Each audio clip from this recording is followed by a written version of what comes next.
So thanks for reviewing this LightningQA video as part of my PST Canada journey. First question, as a Scrum Master, how do I keep the development team on track during a daily Scrum? So before I answer the question, I want to point out that as of the latest Scrum Guide, the development team is now called developers, to emphasize that the Scrum team is just one cohesive team with no sub-team within it. So how do you keep the developers on track during a daily Scrum? Well, the short answer is you don't need to do it for them. It's their accountability to help each other keep track.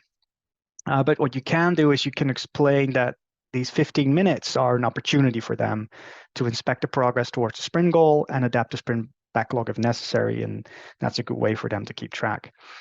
And you may want to validate that this is happening, and you can do that, for example, by asking questions like, how is the daily Scrum currently helping you in keeping focus on your sprint goal? Is it helping you work through challenges involved with the sprint goal? Asking for examples. So there you have it. That's a quick and short answer for that. The next question, we don't use sprint goals. What's an example of a good sprint goal, and how can I help us start using them? So let's break this down. A good sprint goal gives the Scrum team focus on what to achieve, while it encourages creativity, flexibility in how to achieve it.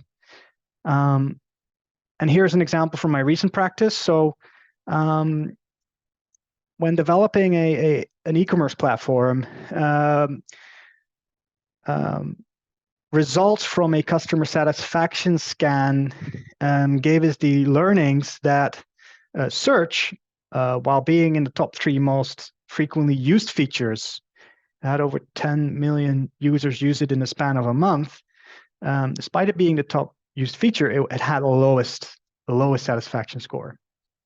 So this data then led to the Scrum team establishing the following goal. So how can we learn what is causing this dissatisfaction with users on search, and design an experiment that can increase search satisfaction? That's an example. You can start using sprint goals in the upcoming sprint planning by having a product owner clearly communicate their vision for the upcoming sprint, the product goal, the top of the backlog, showing the most valuable features, and then providing the team with meaningful data and information, maybe from even the previous sprint review, so they can then craft a sprint goal on how to deliver value to these stakeholders within one sprint. Next question, our product owner is more of a business analyst writing requirements. He has some good knowledge of the product, but doesn't have real authority to make decisions, and that is slowing us down. Any advice? So 2 things. The sprint review is an opportunity to demonstrate to stakeholders the consequences of that delay in decision making. How it results in, for example, untimely deliveries, right?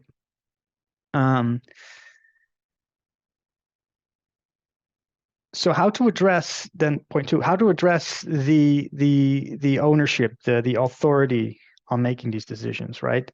A way to do this, and I've coached a product owner recently with a similar challenge. So we coached him how to use the ordering in the product backlog as a means to communicate and visualize those decisions that they're themselves making, but then also to motivate those decisions to the key stakeholders. And what helps to motivate those decisions is to have a really well-established product goal that kind of shines on the product backlog. You can picture it like a spotlight on the product backlog, so that the product owner can communicate why do items belong in the spotlight or not. You know, is it going to help us achieve the product goal, or is it possibly distracting us from it? Should it be on top of the product backlog, close to the spotlight, or is this something we should do maybe next or later, right? And should be further down.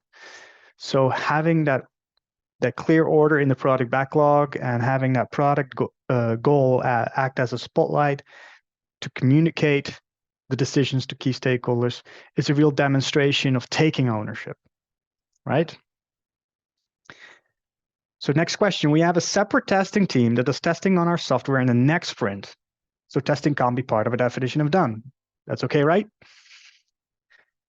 That would not be okay because the definition of done constitutes the required quality measures for an increment, including that the increment must be thoroughly tested, must be.